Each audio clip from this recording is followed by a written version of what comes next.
네, 대선 후보들이 어제 저녁 대선 사상 처음으로 원고 없이 서서 토론하는 이른바 스탠딩 토론을 벌였습니다. 120분 동안 후보들은 안보 문제와 적폐청산 등의 문제를 놓고 치열하게 공방을 펼쳤는데요. 오늘 세 분과 함께 이야기 나눠보도록 하겠습니다. 허성무 더불어민주당 창원 성산구 지역위원장, 이경환 자유한국당 수석대변인, 김철근 국민의당 선대위 대변인 나오셨습니다. 안녕하세요. 네, 안녕하세요. 반갑습니다. 네, 반갑습니다. 네, 어제 저녁에 이제 대선 사상 처음으로 원고 없이 서서 하는 스탠딩 토론이 진행이 됐습니다.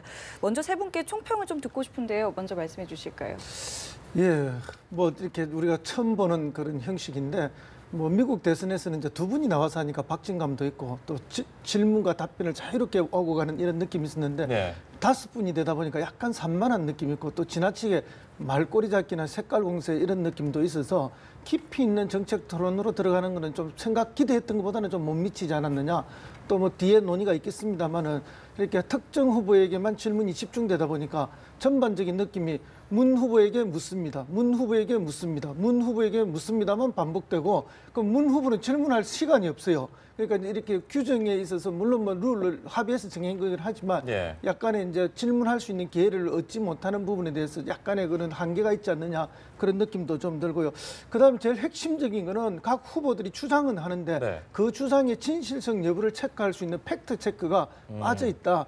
그래서 미국 토론처럼 실시간 밑에 그 각 후보들이 이야기한 것이 진실인지 아닌지를 팩트 체크해주는 그런 기능이 보완되었으면은 토론의 진실성과 또 국민들이 보기에 또 이렇게 와닿게 할 수 있지 않나 하는 그런 아쉬움이 좀 있었습니다. 네, 이 자리에 뭐 대변해 주실 분이 안 계신가 그런데 바른정당 유승민 후보 같은 경우도 정확한 숫자 자체를 헷갈려들 하시니까 이렇게 이야기하기가 좀 곤란했다 하시는 아쉬움들이 있었던 것 같아요. 그 부분 이제 팩트 체크와 아쉬움인 것 같은데, 홍준표 후보 같은 경우는 뭐 시간이 좀 많이 남았어요. 이렇게 발언 기회를 많이 좀 잡지 못해서 이렇게 혼자 발언할 시간을 좀 길게 갖기도 했는데 좀 다소 이제 익숙치가 않았나 봐요. 체력장 같았다라는 얘기를 했더라고요. 네. 제가 보기에 아마 우리 홍준표 후보의 공격을 무서워한 다른 후보들이 쉽게 공격하지 못했지 않았을까라는 생각이 좀 들고요. 네. 제 대신에 총평을 먼저 하면 네. 지난번에 걸쳐서 두 차례 이루어졌는데 네. 약간의 일관성이 있습니다. 그 일관성은 뭐냐면 일관성이 있는 그룹과 일관성이 없는 그룹.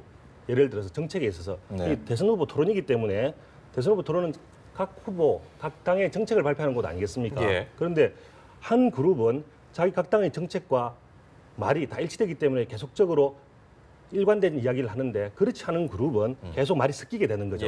그래서 말이 섞이는 그룹이 있기 때문에 그 그룹에 대해서 말이 왜 섞이느냐, 왜 입장이 바뀌느냐라고 계속 공격을 하게 되면서 그 공격을 많이 받게 되기 때문에 이야기할 기회가 많아지는 거죠. 쉽게 이야기해서 첫 번째 대선 토론 이후에도 유승민 후보나 심상정 후보가 대체적으로 괜찮았다라고 이야기를 하는 것은 정책의 일관성, 표를 의식하지 않고 사드에 대해서는 분명히 반대한다라는 어떤 입장을 내세우기 때문에 일관적인 것이 되고, 또 일관적이기 때문에 국민이 보기에는 시원하다라는 느낌이 드는 반면에 그렇지 않은 입장에서는 표를 의식하다 보니까 계속적으로 혼합적인 정책, 원래는 이쪽인데도 불구하고 다른 표를 받아오려고 하다 보니까 입장이 헷갈리는, 그래서 그 부분을 공격할 수밖에 없는 그런 입장이 되는 것이죠. 이러한 방식은 앞으로도 계속 그래야 될 거라고 제가 생각합니다. 왜냐하면 한쪽에서는 일관되는데 한쪽이 비일관되니까 계속적으로 주장을 하지 않을까, 계속적으로 공격을 하지 않을까, 그게 방어하는 모습을 계속 보이게 되고 앞으로도 그러라고 저는 보고 있습니다. 홍 후보께서는 뭐 만족스럽게 하신 거라고 판단하시고요. 홍 후보는 물론 뭐 일부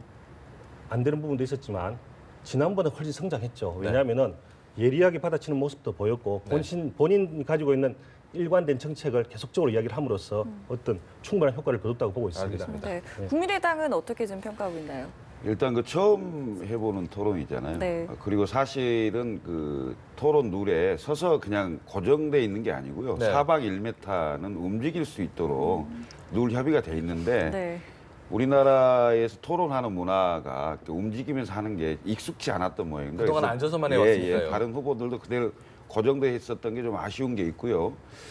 그리고 지금 토론 룰에 대해서 숙지가 좀 잘 안 됐던 것 같아요. 후보들이요. 무슨 얘기냐면 본인한테 주어진 그러니까 9분에서 두 파트로 해서 18분인데 질문과 답변을 적절히 배분을 해야 됩니다. 사실은 어느 질문만 다 받다 보니까 뭐 문재인 후보도 그렇지만은 안철수 후보도 그 답변을 주로 많이 했거든요. 근데 사실은 본인한테 그 발언 기회가 왔을 때 답변을 하고 다른 질문을 할 수가 있는 거거든요. 근데 질문을 대부분 못했어요. 그러니까 네. 익숙치 않는 룰이 예. 있었다 이런 생각이 좀 들고요. 예. 오히려 상대적으로 이제 1차 토론에 비해서 우리 안철수 후보가 굉장히 안정감 있게 여유롭게 국민들에게 정책과 비전을 잘 설득했다 이런 평가를 하고 있습니다. 그래서 네. 다른 후보들이 뭐 문재인 후보만 공격했다 하는데 물론 1위 후보이기 때문에 그런 것도 있지만은 답변의 모호성 때문에 뭐 그것을 뭐 또 다른 표현으로 전략적 모호성이라고 하는데 네. 사실 정책에 대한 전략적 모호성은요 지금 대선 기간인데 대통령이 되면 나는 이렇게 하겠다 딱 확실한 답변을 했다면 그렇게 계속 연속해서 묻지 않습니다. 네. 국가보안법 그다음에 사드 주적 여러 문제들에 대해서 그다음에 더군다나 구체적인 정책인 국민연금 문제에 대해서도 네. 모호한 답변을 계속 하고 있기 때문에 결국 질문을 많이 하게 됐던 게 아니냐 네, 이런 네. 평가를 하고 있습니다. 그럼 알겠습니다. 제가 답변을 좀 해야 되죠. 저희가요? 공격이 들어왔기 때문에. 그 전에 어차피 뭐 저희가 지금 준비된 그 녹취가 있는데 어제 이제 주적 발언 얘기를 하셨기 때문에 주적 발언 이야기 듣고 답변하시겠어요? 아니면 지금 먼저 뭐 이제 천천히 순서대로 하죠. 순서대로 예, 하시죠. 예, 그럼 예. 저희가 준비된 녹취가 있는데 주적과 관련해서 공방 주고받은 게 있거든요. 이 얘기 한번 들어보고 이야기 나눠보도록 하겠습니다. 북한이 주적입니까? 북한이 우리 주적입니까? 주적. 그런 규정은 대통령으로서는 할 일이 아니라고 생각합니다. 아니, 아직 대통령 안 되셨으니까. 지금 국방부 북방백서에 북한군은 우리 주적이다 이래 나오는데. 국방부로서는 할 일이죠. 그러나 대통령이 할 말은 아니라고 봅니다. 아니, 문 후보님께서 지금 대통령 벌써 되셨습니까? 이 후보님도 마찬가지로 대통령이 되시면 남북 간 문제를 풀어가야 될 입장이에요. 필요할 때는 남북 정상회담도 필요한 아닙니다. 것이고 대한민국 정부... 그래서 국방부가 할 일이 있고 예. 대통령이 할 일은 따로 있는 것이죠. 네, 어제 시간이 제약이 있다 보니까 충분한 설명을 못한 부분이 있습니다. 김철근 그 대변인께서도 지금 지적하신 부분이거든요. 모호성에 대해서 명확하게 답을 안 하니까 자꾸 물어보는 것 아니냐. 어떻게 해요? 아니요, 추적 부분에 대해서 모성으로 하거나 뭐 말이 바뀐 게 아니죠. 일관된 저 이야기를 늘 하고 있습니다. 다만 이제 결론만 말을 했기 때문에 뭐 이렇게 안보 정책이나 외교 정책에 대해서 이제 고민이 없었던 사람들이 듣기에는 결론만 말하니까 약간 그 느낌을 빨리 못 받아서 그렇지. 아마 두 분도 뭐 늘 토론을 하시고 또 관심을 갖고 있으니까 무슨 이야기인지 다 알고 계실 겁니다. 결국 이거 아니겠습니까? 우리가 그 휴전 상태이긴 하지만 전쟁의 당사자였기 때문에 추적은 명확한 거죠. 그 부분을 문 대표가 뭐 부인하거나 이런 게 아니에요. 인정하고 있고 그 국방장관이 그 전쟁의 책임 당사자 핵심 부서로서 당연히 그렇게 말할 수 있는 거고 말해야 된다라고 이야기하고 있지 않습니까? 그런데 대통령은 왜 지금 그 말을 내놓고 하면 안 되느냐? 이 부분은 노태우 정권 때 우리가 남북 기본 합의서를 만들지 않았습니까? 그리고 남북 기본 교류에 관한 기본 법을 만들었습니다.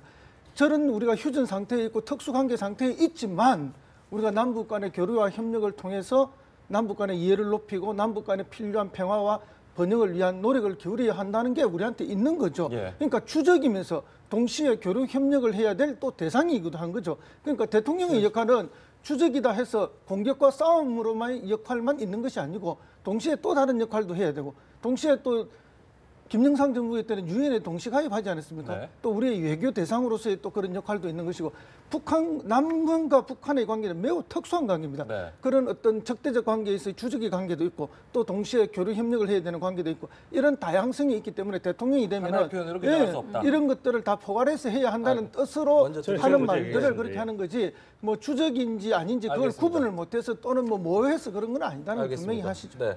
예, 그 당연히 대통령으로서 국민 앞에 주적이라고 얘기를 할 수가 있어야죠. 이야기를 한 다음에 가서 남북 관계도 이야기를 하는 겁니다. 남북 기본 합의서가 있다고 해서 주적이 아닌 건 아니지 않습니까? 주적을 전제로 남북 기본 합의서를 하자. 주적은 적이고 주적일 때는 적이고 그리고 나서 적이지만 우리는 같이 교류도 해서 앞으로 좋은 관계를 만들어 나가자. 남북 기본 합의서 체결하고 앞으로 화해를 하고 평화를 나가자. 이게 당연히 대통령으로 해야 될 태도 아니겠습니까? 대통령이 추적의 개념이 헷갈리면 도대체 어디 가서 이야기를 할 그 수가 말은 있겠습니까? 잘못된 말이고 추적의 개념이 헷갈린 적도 없고 추적이 아니다라고 말한 적도 방금 제가 말하는 아니다라고 거 말을 들어보시죠. 하는데요. 그거는 뭐 좀 잘못된 말씀드리는 과한 거는 말씀이고요. 주적을 예. 대통령의 힘은 주적이 극이고 북한이고 주적이 북한이기 때문에 당신과 협의할 수 있다라고 이야기를 해야 힘이 나타나는 겁니다. 그 앞에서 주적이 아니다라고 이야기한 상태에서 무슨 협상을 할 수 있는지 이해가 되지 않습니다. 아니 네, 자꾸 네, 말씀하는 잠깐, 주적이 아니다라고 말한 적이 없다 네, 아닙니까? 김 대변인 주적이라고 얘기했다는 그걸 것이 아니라 강조해서는 안 돼. 알겠습니다. 김 대변인 말씀하시면 답변 같이 하시죠. 네. 어제 문재인 후보께서 우리 허 위원장님처럼 오늘 그렇게 발언을 간단하게 했다면 다 이해했을 거예요. 왜 그 답변을 못 합니까? 그걸 우선 말씀드리고 싶고요. 우선 국방백서에 1995년부터 2000년까지는 북한을 주적으로 표현을 했어요. 근데 그 이후에는 북한 정권과 북한군이라고 표현을 하고 있습니다. 국방백서에. 그럼 국방백서의 내용을 알고 있었다면 문재인 후보가 지금 북한이라고 얘기하는 거냐, 북한군이라고 얘기하는 거냐, 북한 정권이라고 얘기하는 거냐, 유 후보한테 대물어보고 자, 그것은 국방백서에 이렇게 나와 있으니 주적이 맞다. 당연히 그렇게 말씀하셨어야 된다고 저는 보거든요.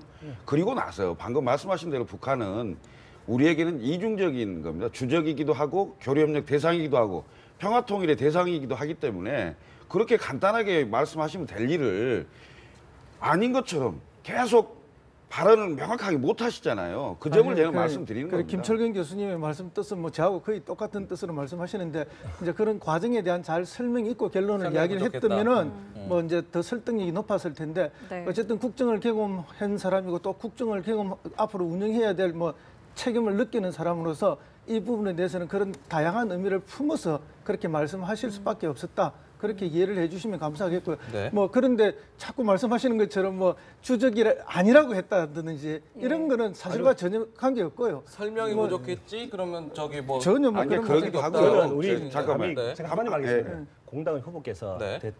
북한의 주적이 아니다라고 생각하지는 않습니다. 그 당연한 이야기 아니겠습니까? 근데 말씀을 그렇게 하실 아니, 수 전혀 그렇게 하지 않았습니다. 아니, 그렇게 말했습니다. 주적이냐고 방금 이야기하실 때. 주적이냐고 물었을 때 그 부분은 주적이다라고 이야기를 못한 게 이상하다는 이야기죠. 주적이라고 이야기할 수 있는 거 아닙니까? 대통령이 그 국민 앞에서 자기 선거 정책에 대해서 얘기를 하는데 당연히 주적이다 이야기를 하고 난 다음에 그래도 남북 관계, 남북 합의가 있었기 때문에 다르게 볼 여지가 있는 거 아니냐라고 이야기를 했으면 이런 이야기 전혀 나오지 않았죠. 알겠습니다. 다음 이야기도 한번 나눠볼게요. 그러면. 네, 이 주적 문제와 이제 더불어 가지고 문재인 후보가 사드 배치와 관련해 가지고도 어떤 좀 공방이 있었는데요. 저희가 영상으로 좀 준비했는데 보고 다시 오겠습니다. 연대가 없다고 말씀을 드렸습니다. 그래서 저는 어떤 정치 세력과도 지금 손잡지 않은 상황인데 그러면 유일하게 남은 건 국민밖에 없는 겁니다. 그러니까 저는 문재인 후보께서 국민을 적폐 세력이라고 말을 하고 있다. 저는 그 해석밖에는 할 수가 없습니다. 거기에 대해서 어떻게 생각하십니까? 지금 제보고 물으시는 거예요? 예. 아니 문재인 후보를 디스하시면서 대신 좀 봅니다. 답변 잘해 주십시오. 뭐 국민을 상대로 적폐라고 할 수는 없죠. 근데 분명히 정치권 안에는 저는 적폐 세력이 있다고 생각합니다. 저는 국민의당 안에도 있다고 생각하고요. 자유한국당에는 아주 많다고 생각하고 분명히 있다고 생각하고 민주당에도 있다고 생각합니다. 바른정당은 어떻습니까? 바른정당은 없습니다. 안 후보님, 국민은 적폐의 피해자죠. 그렇게 국민을 적폐 세력이라고 이렇게 제 이야기를 오독해서 이야기하는 것이야말로 국민을 모욕하는 것입니다. 지금 경제분야 이런 게 질문이니까. 아마 저 적반하장일 겁니다. 예. 제가 네, 저희가 애초에 이제 사드 관련된 녹취가 준비가 됐었는데 사드 얘기 말고 지금 적폐 얘기가 지금 논란이 된 부분에 대해서 다시 영상이 나왔는데 적폐와 관련해서 뭐 적반하장이다 이런 얘기도 하고요. 사실 안철수 후보에게 약간 뭐 명확한 그 적폐를 어떻게 규정하느냐, 문재인 후보가 어떻게 규정하느냐 이걸 두고 공방을 벌인 부분이 있거든요. 먼저 설명을 좀 해주시죠. 일단 문재인 후보가 본인을 지지하지 않는 네. 그 세력과 국민 그리고 안철수 후보를 지지하는 분들을 이른바 적폐연대라는 표현을 썼어요. 적폐연대. 그랬죠. 그것은 4월 3일 날 후보 수락 연설 직후에 언론과 만나서도 그런 얘기를 했고요. 예. 최근에는 정권 연장 세력이라고 또 표현을 하고 있고요. 그리고 본인은 국민통합 얘기를 하고 있습니다. 하루가 다르게 말이 이렇게 바뀌어갑니다. 근데 그 본질은 같습니다. 저는 이렇게 생각합니다. 지금 대한민국의 대선은 정상적인 대선을 치르고 있는 게 아닙니다. 대통령 보궐선거를 치르고 있는 거거든요. 이른바 박근혜 전 대통령의 국정농단, 그다음에 탄핵, 이거에 의해서 조기 선거를 치르고 있는 거 아닙니까? 그래서 사실상 진보 대 보수의 양대 진영 구도로는 설명할 수 없는 지금 선거를 하고 있는데 네.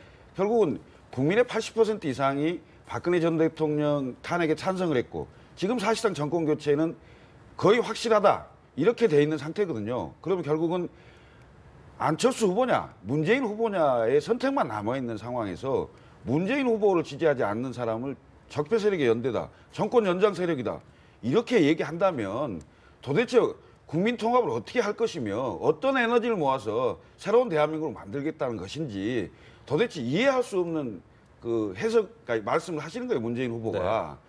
그리고 나서 본인이 적폐 얘기를 안 했다, 적폐 국민 얘기를 안 했다 하면서 오히려 덮어씌우기로 안철수 후보가 국민을 적폐 세력으로 했지 않냐 이렇게 말씀하시는데 도저히 납득할 수가 없다는 거죠. 그 말씀은 사실이죠. 국민을 적폐 세력이다라고 말한 적도 없고 국민을 적폐 세력이라고 말한다고 거꾸로 비난한 건 안철수 전 후보가 맞죠. 그렇기 때문에 이제 그 말이 본인을 아니요, 지지하지 않는 제가 말할 후보를, 그거니까 그 말 좀 하겠습니다. 의다라고 아다르잖아요. 그렇게 말을 왜곡하면은 비틀면은 잘못 전달되는 것이거든요. 지금 사실상에 어쨌든 탄핵을 반대하면서 동시에 탄핵이 잘못됐고 불법이라고 그리고 헌법재판소도 부정하는 일부 정치권이 있지 않습니까? 그리고 국회에서 한 것조차도 국회가 잘못된 거라고 말하는 일부가 있지 않습니까? 그분들은 끊임없이 그렇게 이야기하고 끊임없이 그 반칙과 특권을 누려가려고 하니까 그래서 그 부분은 적폐 세력이라고 말하는 게 맞지 않습니까? 그런 분들 중에 일부가 안철수 후보를 지지하는 게 좋겠다고 공적으로 공개적으로 이야기한 분들이 몇 분이 나오지 않았습니까? 그런 분들조차도 안철수 후보를 지지하니 아니 지금 제가 말 좀 하고요. 그렇게 하고 있기 때문에 물론 그런 상황에서 적폐 세력들 중에서 안철수 후보를 지지하는 사람들이 있다라고 말하는 게 틀린 말은 아니지 않습니까? 근데 그렇게 말했다고 해서 그 국민을 적폐 세력이라고 말했다고 갑자기 말을 비틀어서 그렇게 옮기면은 그거야말로 안철수 후보께서 과도하게 합리화를 하기 위해서 거꾸로 말을 털어낸 거죠. 그렇기 때문에 뭐 국민을 거론한 적이 없는데 알겠습니다. 거꾸로 국민을 팔한 거 아닙니까? 알겠습니다. 그런 면에서는 좀 과한 말씀이다. 그렇게 말씀을 드리고요. 그런데 민주당 쪽에서 계속 적폐 세력을 이야기를 하면 그 적폐 세력이 어디까지인지가 불분명합니다. 마치 문 후보를 지지하지 않으면 전부 다 적폐 세력인 것처럼 다 싸잡아서 이야기를 하기 때문에 그게 문제인 것이죠. 그러니까 적폐 세력이 지금 이야기하시듯이 그렇게 제한적으로 이야기를 하시면 아무 문제 없는데 마치 문 후보를 지지하지 않으냐고 다른 후보를 지지하면 다 적폐 세력인 것처럼 이야기는 그게 문제이기 때문에 계속 이야기를 지적하는 것이고요. 네. 과연 그러면은 적폐라고 하는 개념이 뭡니까? 적폐는 개념이 뭡니까? 더불어민주당에는 적폐 세력이 없습니까? 정확하게 이야기하십시오. 누굽니까? 한번 말해 보십시오. 아니 과거의 적폐 세력은 반드시 존재하지요. 지금 이야기하는 것이 과연 지금 이야기하는 문재인 후보가 이야기하는 적폐 세력이라고 하는 것이 지난 박근혜 정부와에서의 적폐 세력만 얘기하는 것인지 아니면 그 이전에 과거에부터 계속 쌓여왔던 적폐 세력을 전체 이야기하는 것인지 반드시 구분해서 이야기를 하시되 그걸 다 싸잡아서 마치 적폐 세력은 과거의 바로 얼마 전에 바로 전 정부에만 있고 그 이전의 정부에 적폐 세력이 없는 것처럼 이야기하는 그거야말로 국민에 대한 모독이 될 수가 있다는 이야기죠. 아니 지금 2대1 토론이기 때문에 한 번씩 기회를 주고 넘어가야 돼요. 아니요, 제가 이 부분은 제가 이야기 좀 먼저 하고 잠깐만 정리할게요. 잠깐만 정리할게요. 여쭤보실 내용이 같은 맥락이면 한꺼번에 여쭤보고 답변을 드리고요. 다른 얘기입니다. 그럼 답변 듣고 다시 한번 드리겠습니다. 먼저 제가 답변을 하고 하겠습니다. 예를 좀 다른 얘기를 드리려고요. 무슨 얘기냐면 한 번에 답변을 같이 적폐라는 게 뭐냐면요. 지금 그 가수 전인권 씨 얘기를 드리겠습니다. 어제도 논란이 됐었죠. 전인권 씨가 안철수 후보를 명시적으로 뭐 지지한다는 얘기도 하지 않았어요. 뭐 그 후보를 좋아한다는 취지 정도를 얘기를 했는데 댓글이 엄청나게 달렸고 적폐 가수라는 얘기도 나오고요. 그다음 거기다가 무슨 그 공연을 해야 되는데 그 티켓을 다 반납하겠다 이런 얘기까지 나오는 그리고 이제 거기다 더해서 경선 과정에서 이른바 문자 폭탄과 그리고 뭐 18원 후원금과 이런 것들이 완전히 횡행했지 않습니까? 횡행했는데 이것을 문재인 후보는 양념이라고 이렇게 표현을 했어요. 그러니까 지지자들이 그렇게 하는 부분에 대해서 후보자가 양념이라고 이렇게 표현을 한다면 그리고 전인권 가수에 대해서 적폐 가수라고 이렇게 수모를 주고 모욕하는 것에 대해서 양념이라고 그 비슷하게 간다면 알겠습니다. 대변인 그 녹취 내용이 저희가 좀 준비된 게 있으니까 듣고 그럼 한꺼번에 아니요, 답변해 주시죠. 답변하고 다시 듣든지 이러죠. 왜냐하면 그렇게 두 분이 할까요? 각각 다른 이야기를 했는데 그러시죠, 그럼. 계속 지나가 버리면 제가 답변할 시간이 네, 있거든요. 알겠습니다. 자, 그래서 듣고 어제 이야기 먼저 어떤 말씀하신 상황에서 그 설명드릴게요. 이경환 자유한국당 수석 대변인 말씀 이야기 드리면은 네네. 예. 저 적폐 세력이란 말 지금 민주당 거의 안 쓰고 있습니다. 안 쓴 지 2주가 지금 다 됐어요. 근데 지금 계속 그걸 쓰고 있는 것은 누가 쓰는가 하면은 안철수 후보가 과거에 그 이야기를 들었다는 걸 가지고 반박해서 네. 지금 지속적으로 반박해서 2주째 쓰고 있고 또 방금 그렇게 쓰셨고요. 예. 그런 말 쓰고 지금 뭐 문재인 후보가 다니면서 적폐 세력인 이야기 거의 안 하지 않습니까? 질문이 들어왔을 때 답변으로 하고 있는 수준이고 해명 정도의 이야기만 하지 그런 말씀을 먼저 하나 드리고요. 계속 민주당이 그 이야기만 하고 있다는 부분에 대해서는 사실관계가 다르다는 지적을 제가 드리고요. 네. 과거에 그 말을 했던 건 사실이죠. 그리고 제가 적폐 세력의 개념에 대해서도 분명히 말씀드렸고요. 다시 말해서 대한민국은 법치국가 아닙니까? 그리고 적폐 세력이라는 걸 뭔가 하면 이 법치를 부인하는 사람들이 적폐 아닙니까? 그리고 법치를 부인하면서 법 위에서 특권과 반칙을 누려왔던 게 그 적폐인데 그것은 모든 사람들에게 다 있을 수 있습니다. 내 개인한테도 그런 적폐가 있을 수 있고 국가 전체적으로 있을 수 있는 거죠. 그럼 이 적폐는 어떻게 청산되는가? 법을 존중함으로써 갈 수밖에 없고 결국은 선거에 의해서 심판받음으로써 그 세력들이 조금씩 영향력을 줄여갈 수밖에 없는 것입니다. 네. 그런 이야기들을 근본적으로 하는 것이죠. 네. 그리고 뭐 누구는 완벽하고 누구는 완전히 잘못됐다 이런 게 세상에 있을 수가 있습니까? 그러나 과거 민주정부 10년은 어쨌든 그 10년의 평가를 받아서 정권이 바뀌어서 지금 10년이 온 게 아닙니까? 그리고 또 바뀐 정권 10년에 여러 가지 문제가 있기 때문에 또 이번에 선거를 하게 되는 것이고요. 그거는 국민들이 평가해 주실 거라 봅니다. 네. 우리는 그렇게 갈 수밖에 없는 거 아닙니까? 네. 그런데 거기에 대해서 더 이상의 뭐 주장하는 거는 과하다는 제가 느낌이 들고요. 예, 김 대변인. 그다음에 이제 우리 김 대변인 말씀 주셨던 부분은 예. 맞습니다. 옳은 지적입니다. 어쨌든 내가 지지 않는 하는 후보를 아무리 좋아한다 하더라도 그 지지 후보를 누군가가 반대한다 해서 또는 싫어한다 해서 거기에 문자 폭탄을 보내고 하는 것은 과한 행동이고 일종의 또 다른 형태의 폭력이라 봅니다. 그래서 그 부분은 건절돼야 되는 것이고요. 그렇지만 아무리 건절하고 우리가 잘하자 뭐 선풀 운동을 하자 해도 일부에서 그렇게 극단적으로 하시는 분들 그 지금 통제 밖에 있는 분들 아닙니까? 그런데 그 부분들을 물리적으로 어떻게 할 수는 없고요. 네. 그래서 반복적으로 선풀 운동을 하고 또 포지티브한 선거 운동을 하자. 후보가 양념이라고 그랬잖아요. 근데 예, 이제 어제 후보도 어떤 그 이야기- 발언에 대해서 사과를 했지 않습니까? 어제 어떤 이야기 있었는지 사과를 잠시- 했는데 반복적으로 그걸 끄집어내는 것은 결국은 말꼬리 잡기나 이런 걸 통해서 네거티브를 하시겠다는 것이기 때문에 어제 제가 이야기 한번 더 잠시 해명을 들어보고 드립니다. 오겠습니다. 영상 준비된 거 한번 함께 보고 오겠습니다.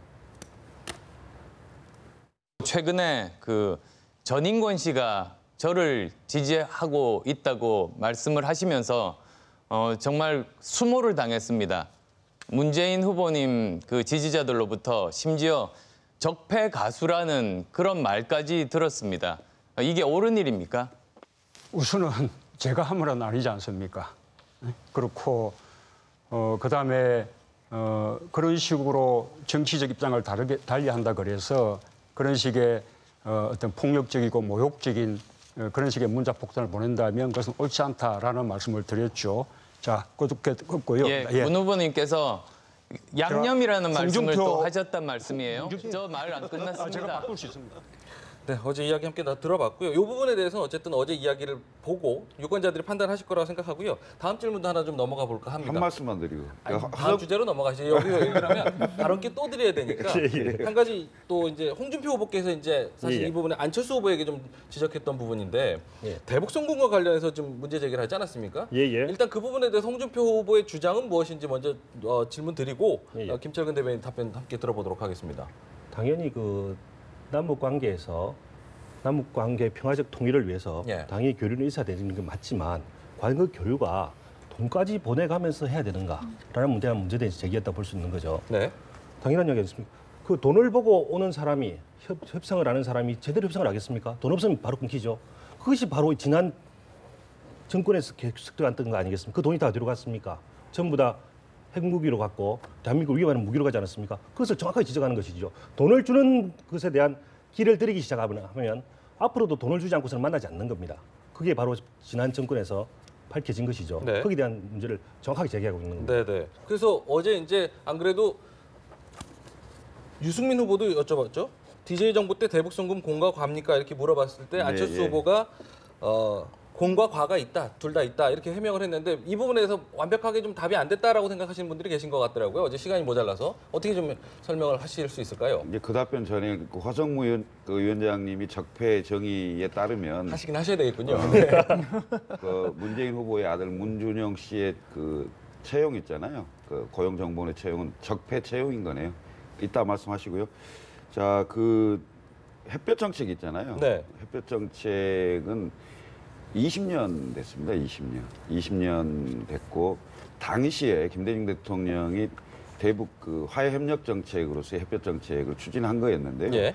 그때 당시에 저는 굉장히 옳았다 이렇게 판단하고 있습니다. 근데 그렇지만 그로부터 20년이 지난 지금도 그 정책으로 가야 되느냐 이렇게 물어본다면 그 정책의 기본적인 정신과 취지는 계승을 하되 지금 상황에 맞게 다른 게 같이 합쳐져야 된다 이렇게 생각을 하고 있는 거고요.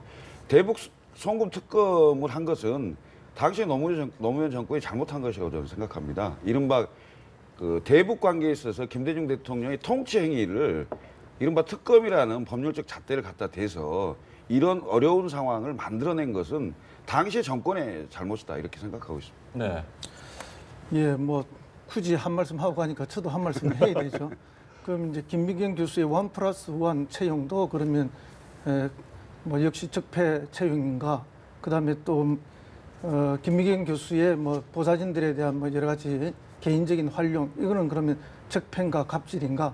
우리가 이제 뭐 그렇게 따지면 끝이 없고 한이 없죠. 네. 이제 그런데 대북 송금 특검 문제는 뭐 저 김홍글 씨, 김대중 대통령의 삼남의 말로 가름하면 충분히 이해가 될 거라 보고요. 다만 이제 제가 거꾸로 질문을 드리고 싶은 것은 두 분에게 한 분은 무조건 그 김대중 대통령 햇볕 정책이 잘못됐다고 비판하시고 그것이 모두 핵무기로 갔다. 참여정부까지 남북 교류 협력하면서 들어간 돈들이 이렇게 이야기하는데 어제 홍준표 지사는 뭐 참여정부 때 44억 불이 갔다 했는데 그 모 방송국 팩트 체크에서는 26억 불 정도로 보고 있어요. 네. 사실관계를. 그래서 팩트가 좀 불분명하다. 그러면 우리 남한은 우리 대한민국은 북한으로부터 받은 게 없느냐. 물론 군사적 긴장 관계가 그 위에 있고 이런 건 있지만 그럼 우리는 개성공단을 통해서 주기만 하고 받은 게 없냐. 훨씬 더 몇 배, 10배 이상의 큰 것들을 가져오지 않습니까? 그런 문제들에 대해서 생각해야 되고 그런 문제들을 다 등한시하고 우리가 개성공단을 하는 게 뭐 북한 좋으라고만 하는 겁니까? 우리 좋자고 하는 거 아닙니까? 그런 것들에 대한 국민적 해석이 있어야 되고 그다음에 햇볕 정책의 공가를 안철수 후보에게 물었을 때 햇볕 정책에 대한 평가를 물었을 때 공도 있고 가도 있다고 했는데 무엇이 공이고 무엇이 간지를 물었을 때 답변하지 못했어요. 그걸 반복적으로 유승민 후보가 물었죠. 그렇죠. 그 말은 뭔가 하면은 결국은 안철수 후보가 햇볕 정책에 대한 깊이 있는 이해나 공가에 대한 평가를 자기가 아직 가지고 있지 못하다는 거죠. 그게 한 번 물은 게 아니고 두 번 반복해서 물었거든요. 그럴 때도 이걸 정리해내지 못한다는 거 원론적인 답변만 하는 것은 조금 정책에 대한 이해도가 떨어지고 김대중 대통령의 햇볕 정책이 무엇인가에 대한 깊이 있는 고민이 전혀 없지 않냐 그런 아쉬움을 좀 느꼈습니다. 두 분께 질문 드릴 시간을 반반 나누세요. 1분씩 답변 기회를 좀 드리겠습니다. 네. 그럼 제가 짧게 말씀드리겠습니다. 일단 저에게 이야기하신 부분 대북 송금하고 개성공단에서 얻어지는 이익하고 동일한 거 아니냐. 그건 잘못 보신 거죠. 적어도 우리가 송금을 받은 건 없죠. 대남 송금 받은 거 있습니까? 개성공단 통해서 받은 이익은 우리가 개성공단을 설치해주고 거기에 따라서 그쪽에 수많은 이익을 주고 그거 카운터 급부로서 받은 겁니다. 그렇죠. 그와 그러니까 별도의 대북 송금은 다른 문제예요. 그와 별도로 만나기 위해서 돈이 별도로 현금으로 간 이야기입니다. 그게 어떻게 동일시가 될 수 있겠습니까? 그걸 동일한 시각 자체가 잘못된 거라고 저는 생각합니다. 참여정부에 돈이 현금이 간 게 있습니까? 정상회담을 하기 위해서 간 건 전혀 없습니다. 것은 아까 그 수치도 이야기를 하셨는데요. 참여정부나 김대중 정부나 다 햇빛 정책을 이야기를 하면서 돈을 갖다가 정상적으로 예를 들어서 국가 대 국간의 거래관계로서 주고받는 식으로 주는 것은 문제가 없는데 만나기 위해서 일방적으로 주는 것 이게 잘못됐다고 얘기를 하는 거 아닙니까? 아니 그러니까 참여정부에 준 적이 없는데 줬다고 말하니까 그게 잘못된 말이죠. 사실관계는 국민의 정부 때는 대북 보시죠. 송금이 있었지만 사실관계를 분명하게 말씀하셔야죠. 김 대표님 답변해 주시죠. 햇볕 정책과 관련한 공과 과에 대한 명확한 규정이 안 돼 있는 것 아니냐라는 질문에 대해서. 규정은 다 돼 있죠. 네. 그러니까 어제도 다 설명을 했고요. 그러니까 이른바 남북 화해 협력 그 대화에 대한 부분 그런 정신은 우리가 그 공으로 얘기를 하는 거고 그다음에 대북 송금 특검이라는 불행한 상황이 있었던 거에 대해서 말씀을 다 드렸던 얘기인데 네. 그것은 무슨 깊이 있는 뭐 정책에 대한 이해가 있니 없니 이렇게 저한테 이제 몰아붙이는 것은 평가가 네. 너무 과하다 이런 생각이 들고요. 네. 그런 식의 말씀을 하신다면 문재인 후보의 국가보안법 문제, 그다음에 사드 문제, 그다음에 국민연금 문제 모든 답변이 명확하게 된 게 한 개도 없습니다. 그리고 대통령으로 나오신 분이 정책에 대한 모호성을 가지고 예를 들면 집권을 하면 예를 들면 그러니까 어떤 단어를 확실하게 얘기를 하면 진보표가 날아갈 것 같고 또 이런 식으로 얘기하면 보수표가 날아갈 것 같은 표만 보고 엄살 부리고 있는 모호성으로는 대통령이 될 수 없다 이렇게 생각하고 있습니다. 반론을 드리죠. 모두에서도 그 말씀을 해서 제가 답변을 하려 하다가 이제 중간에 하자에서 넘었는데요. 네. 국가보안법 문제는 어제 명쾌하게 이야기했죠. 7조 부분만 수정하면 된다. 왜냐하면 폐지하려고 했더니 새누리당이 그때 반대해서 못했지 않습니까? 그러니까 폐지를 해도 형법에서 보완이 다 돼 있기 때문에 뭐 국가를 지키는데 문제가 없다고 많은 분들이 판단하고 있는 건 사실이지 않습니까? 그러나 그때 시도했지만 또 명백하게 반대하는 사례 때문에 관철할 수 없었던 것도 현실이지 않습니까? 그렇다면 지금은 자유한국당으로 당이 바뀌었는데 자유한국당도 동의해 줄 수 있는 선이 어른가 하면은 찬양과 고무 정도는 양보하겠다는 거 아닙니까? 그러면 이게 국민적 국가적 합의가 있어야 되는 거 아닙니까? 그래서 7조 정도가 된다면 그것은 빼서 개정하는 쪽으로 현재 단계에서는 가자라는 걸 어제 분명히 말을 했고 그래서 어제 홍준표 후보나 유승민 후보도 그 정도에 대해서는 동의하는 듯한 입장을 내보이지 않았습니까? 그렇게 해서 만들어가는 것이지 극단적인 반대와 극단적인 찬성이 부딪히가 되지도 않을 싸움만 하고 있어서는 안 된다. 대개 지금 민주인사를 탄압했던 것이 찬양과 고무로 탄압하지 않았습니까? 이 부분만 서로 합의돼서 정리된다면 국가적 합의를 통해서 가는 거 아닙니까? 알겠습니다. 그래서 너무나 명쾌한 답변을 하셨고요. 사드 문제도 그렇지 않습니까? 안철수 후보는 이렇게 이야기죠. 받아들이는 것을 이미 확정했다. 그런데 중국을 설득해야 된다라고 어제도 이야기를 했습니다. 일관되게 그 말씀을 최근에는 하시죠. 그전에는 아예 반대를 하셨고 그리고 지금 당론도 반대 아닙니까? 그리고 후보하고 당론이 지금 다르지 않습니까? 이게 지금 조정이 일주일도 넘게 안 되고 있는 그런 상황인데 문재인 후보는 그 이야기는 모성을 가져야 중국을 설득할 수 있는 것이 아니냐.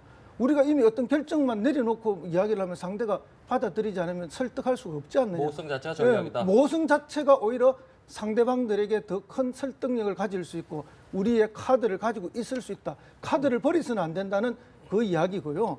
그리고 이제 6차 북핵 실험이 생기면 받아들일 수밖에 없다는 강력한 이야기를 알겠습니다. 했는데 그러면 왜 5차 실험 때까지는 안 하느냐 이야기를 했을 때 정리해 주시죠. 미국도 5차 실험 때까지는 한다는 강력한 메시지를 우리한테 전달하지 않는 이게 무슨 사실입니까? 2대1 토론도 아니고 그치, 2대1 토론도 아니고 너무 지금 토론 시간을 그래서 하는데 반반씩 계속 드리고 있는데 아니 반반이 아니고요. 네.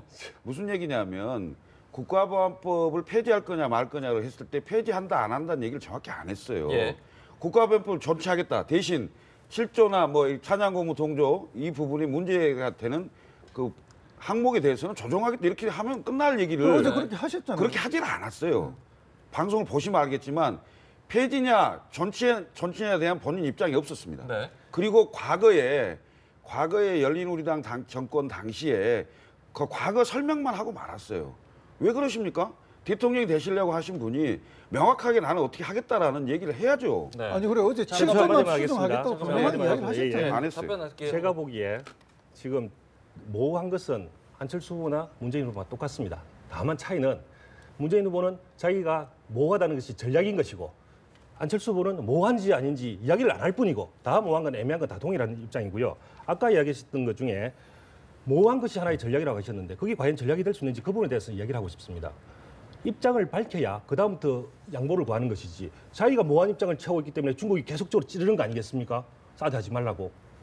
사드를 안 한다는 정확하게 입장을 정한 다음에 그다음 협상을 정해야 그쪽에서 양보를 저기는 더 이상 건드리지 못하는가 보다라고 해서 양보를 구하는 것이죠. 지금 계속 국민이 의심하고 있는 것은 그 전략적 모호성 때문에 문제를 제기하는 거 아닙니까?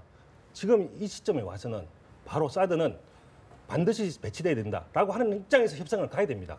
그렇지 않고서 양보를 구할 수가 없습니다. 그런 입장을 가진 분도 계실 수가 있고 그것보다는 모호성을 가지는 게 훨씬 더 전략적으로 큰 이득을 취할 수 있다는 입장을 가질 수 알겠습니다. 있는데 아까 어느 것이 더 설명하신 훌륭한지는 지켜보시면 될 것 같고요. 알겠습니다. 아까 설명하신 부분이 있습니다. 국민연금 부분 아직 말씀을 안 드렸어요. 국민연금 부분은 짧게 부탁드립니다. 오늘 뭐 언론사가 내놓은 팩트 체크에서 보면은 문재인 후보가 어제 토론에서 주장한 것이 다 팩트다.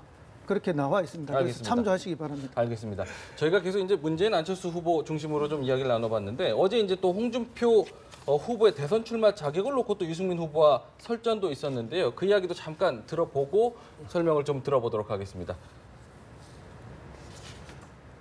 본래 당헌 당규대로 하면 1심에서 유죄 판결 나면 출당 제명인데 그런데 이번에 특별한 징계 뭐를 사면하는 그런 조치를 취해가지고 당권을 회복하셔가지고 대선 후보로 출마까지 하셨는데 그런데 어떻게 박근혜 대통령은 당권 정지를 시키십니까?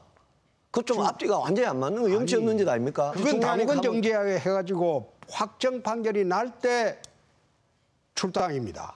확정 판결이 안 날 때는 당원권 정지 상태가 계속되는 겁니다. 기소인 동시에 당권 정지죠, 홍 후보님도. 아니 여기는 아예 시간이 없는데 왜 자꾸 말을 하게 해요? 네. 내 참 꼭 이정이 보는 것 같아서 내 주적은 적입니다. 아니 거기에 대해 설명을 좀 어이가 해보세요. 없어. 설명을. 어이가 없어. 네, 시간이 없다 그래서 저희가 좀 설명을 부탁드려야 될 것 같아요. 예, 간단하게 말씀을 드리겠습니다. 네네. 화면에서도 나왔지만 아마 유승민 후보가 오해를 같습니다. 당연히 기소만 되면 제명이 될 수는 없죠. 왜? 무죄 추정의 원칙인데 나중에 어떻게 뒤집어질지 알 수가 있습니까? 당연히 당원권 정지를 하는 것이고요. 따라서 당원권 정지된 상태에서 1심에서 유죄가 나왔지만 현재의 최종 단계인 고등법원에서 바로 무죄가 나오지 않았습니까? 그 무죄라는 이야기는 사실 뭐 아시는지 모르겠지만 대법원에 가게 되면 서류 심사만 해서 법률심이라고 해서 법률적인 문제가 없으면 그대로 통과되는 겁니다. 그럼 이 단계에서 현 단계에서 최종심에서 무죄로 나왔는데 그 단계에서 과연 선거권을 박탈하는 것이 그것도 적어도 우리 당원에서 많은 지지를 받고 있고 국민의 지지를 받고 있는 사람에게 국민이 대통령 후보 나와달라고 하는 사람에게 그 아직 무죄 추정의 원칙 그리고 최종심에서 무죄라는 상태에서 선거 자체 못 나오게 한다는 것은 그 자체로 문제가 되는 거 아니겠습니까? 그래서 당연히 우리 규정에 따라서 우리 내부 당 규정에 따라서 합법적인 절차에 따라서 당원권 정지를 풀어준 상태에서 당원권이 회복이 됐으니까 자기 이걸 취득해서 나오게 된 것을 왜 문제 삼는지 이해가 되질 않습니다. 네, 알겠습니다. 한 가지만 더 여쭤본다면 뭐 다른 후보들이 대변해줄 분이 안 계시니까 어제 심상정 후보도 그렇고 뭐 다른 후보들도 마찬가지로 지적을 했던 부분이니까 지나치게 철진한 대북송금이라든지 색깔론으로 공격하는 것 아니냐. 이 본질이 지금 현재의 문제가 아닌데 이 부분을 너무 이렇게 꼬리 잡는 것 아니냐라는 지적에 대해서 어떻게 좀 설명을 해줄 수 있을까요? 어제 바로 그 지적을 했었는데요. 네. 색깔론이라고 하자마자 그게 색깔론이 아니라 본질론이라고 얘기했잖아요. 그 말 자체가 지금 제가 처음에 모두에 말씀드렸지만 이 대선 후보자는 정책을 알려주는 것이고 상대방 정책이 어디서 일관적이 못해서 결과적으로 이루어지지 않을 것이다. 예. 문제는 왜 보수가 있고 진보가 있고 좌파가 있고 우파가 있겠습니까? 하나의 정책이 일관되게 나와야 그 정책이 효과가 있는 것이죠. 표를 눈앞에서 받기 위해서 그 정책을 왔다 갔다 해가지고 무슨 효과가 있겠습니까? 눈앞에는 약간 경제 정책이 안 난다 하더라도 그것을 일관적으로 밀어붙이면서 그 몇 년 기간 동안에 그 효과를 봐야 될까 말까인데 그 눈앞의 이익 때문에 계속 정책을 바꾸는 것 그것을 지적하려고 계속적으로 이야기를 하고 있는 거죠. 그렇다면 당연히 그것은 색깔론이 아니라 본질론에 봐야 된다는 겁니다. 네, 알겠습니다. 뭐 하실 말씀 있으신가요? 뭐 아무리 본질론이라 해도 색깔론은 색깔론이고요. 색깔이 네. 바뀌지는 않고요. 네. 그 스트롱맨 주장도 많이 하시는데 어제 심상정 후보가 나이롱맨을 했죠. 그러니까 이게 이제 거친 말과 거친 색깔론으로 뭐 이렇게 강한 지도자라고 이야기하는 것이 실제로는 얼마나 허망한 이야기인가 하는 것이 어제 뭐 다 드러난 토론이 아닌가 이렇게 반론하실 한마디만 계획이죠? 하겠습니다. 네. 예. 그 하나의 단어가 정확하게 나갔을 때 두 가지 측면이 있을 수가 있습니다. 당하는 입장은 마음이 아프고 속이 아프고 심할 수가 있고 근데 어떤 입장에서는 아주 정확하게 찌른 입장이라고 볼 수가 있는 겁니다. 경우에 따라서 홍준표 우리 후보께서 좀 심한 측면이 없다고는 이야기하지 않겠습니다. 그러나 대부분은 팩트 기초에서 폐부를 찌르는 발언을 해왔기 때문에 상대당 후보들이 이야기를 하는 부분이지 과연 팩트 아닌 사실이 있었느냐 저는 그렇게 생각하지 않습니다. 네. 그래서 오히려 국민들이 보는 입장에서는 대다수 국민들이 보는 입장에서는 오히려 더 시원한 면이 있지 않았는가 그런 측면이 있다고 봅니다. 두 분의 논쟁을 보면서 어제 심상정 후보가 했던 그 말이 생각이 납니다. 지금은요 국가의 기본마저 무너진 이 대한민국을 어떻게 새로운 대한민국을 만들 것인가에 대한 정책과 비전을 놓고 좀 논쟁을 하고 국민들에게 경쟁하는 모습을 보여줘서 국민들이 이 정책과 이런 비전을 가진 후보가 더 적합하다. 이렇게 해서 투표할 수 있는 기준을 좀 줘야 되는데 후보들이 자꾸 이제 너무 과거 얘기만 주로 한 경향이 있어서 좀 그 아쉬움이 있고요. 네. 상대적으로 어제 이제 안철수 후보 같은 경우는 거기서 좀 벗어나서 본인의 정책과 비전을 설명할 수 있고 설득할 수 있는 기회를 좀 가진 게 아닌가 이런 생각을 좀 가져봅니다. 그러면 저희가 이제 또 다른 후보들을 대변할 분이 안 계시니까 한 가지만 더 여쭤본다면 어제 이제 유승민 후보 같은 경우도 안철수 후보에게 그 교육부 폐지물 관련해서 질문을 좀 했었습니다. 여러 가지 이제 뭐 문재인 후보도 같이 지적을 한 부분이 있는데 학제 개편과 관련해서 기존 방법에 개편을 하게 되면 몰리게 돼서 이게 과연 가능할까라는 얘기를 했는데 시간이 없어서 답을 못 했거든요. 설명을 좀 해주시죠. 국민들도 많이 궁금해하실 것 같은데. 지금은 633이잖아요. 그다음에 그걸 552로 바꾸자는 거 아닙니까? 그러면 연령을 이제 그 2살 아래로 만 5세로 내리게 되면 2년치가 한꺼번에 들어가야 되는 그렇죠. 상황이 그러니까 되기 7살, 때문에 8살이 같이 들어간다는 그렇죠. 이제 경우가 생기는 거죠. 그런 예를 들면. 상황이 되기 때문에 그걸 네. 어떻게 해결할 것이냐라는 질문이 있었는데 그렇죠. 지금은 그러니까 1월 1일부터 12월 31일까지에 태어난 사람이 한 학년으로 갑니다. 네. 그런데 이제 학제 개편이 결정이 되게 되면 이걸 4년에 나눠서 하려고 한 계획입니다. 왜냐하면 충격을 완화시켜야 되기 때문에 이른바 1월 1일부터 12월 31일이 아니고 그 다음 3개월 더 그러니까 12개월 하는 걸 15개월까지 출생 연도를 좀 같이 포함을 해서 4년을 하게 되면 이른바 그 1년이 넘어가게 되는 거죠. 네. 이해가 되셨습니까? 예, 그 충분히 이해가 됩니다. 이해가 한마디만 됐고 잠깐만요. 하겠습니다. 이 부분 잠깐 설명 한번 듣고 잠시 시간 드릴게요. 예, 네네. 예. 마지막 그리고 설명 지금 듣죠. 현재는 이제 출산율이 굉장히 낮아져서 지금이 사실상 적기입니다. 학생 숫자가 많지가 않아요. 그래서 네. 이른바 지금 12개월 하는 것보다 1년치를 25%씩 늘려서 학생 수를 받아도 현재의 학교나 그 선생님 수급 관계나 이런 걸 봤을 때 충분히 감당할 수 있다 이런 말씀을 좀 드리고요. 시간이 얼마 없으니까요. 네, 질문 한번 듣고 빨리 답변해 주시죠. 제가 간단하게 이야기하겠습니다. 네. 어저께 후보들 중 가장 큰 문제는 쟁점을 흩뜨리는 겁니다. 아, 요 관련 질문이 아니에요. 관련 질문입니다. 네. 어제도 마찬가지로 학제와 교육부에 대해서 얘기할 때 예. 교육부에 대한 답이 없어요. 교육부 폐지라고 이야기를 했는데 왜 그에 대한 쟁점을 흐리는지 이해가 되지 않습니다. 교육비라고 하는 것 제가 간단하게 말씀드리겠습니다. 네. 일반적으로 교육은 백년지 대계라고 해서 가장 중요한 부서 중에 하나입니다. 어떻게 교육부를 폐지해서 이 교육을 제대로 하겠다 그런 것인지 어떻게 나라를 다스리겠다고 하는지 저는 이해가 되지 않습니다. 네. 거기에 대한 명확한 답이 없는 거죠. 네. 설명해 드릴게요. 네. 교육부를 폐지해서 교육부 공무원들 다 없앤다 이 소리가 아닙니다. 그러니까 교육위원회, 중앙교육위원회를 만들고 교육지원처로 바꾸겠다 이런 얘기입니다. 무슨 얘기냐면 지금의 교육부는 그러니까 단독 그 부처가 되면은 네. 관리, 감독, 집행 권한을 갖는 건데요. 네. 처로 바뀌고 위원회로 바뀌면 그 상황이 달라지는 거죠. 이른바 그 국가 주도의 교육에서 아래로부터 올라온 교육으로 바꾸겠다는 취지입니다. 예. 알겠습니다. 저희가 시간을 충분히 드리지 못했는데 여기서 이야기를 좀 마무리해야 될 것 같습니다. 네, 세 분 말씀 여기서 마무리 짓겠습니다. 고맙습니다. 고맙습니다. 그렇습니다.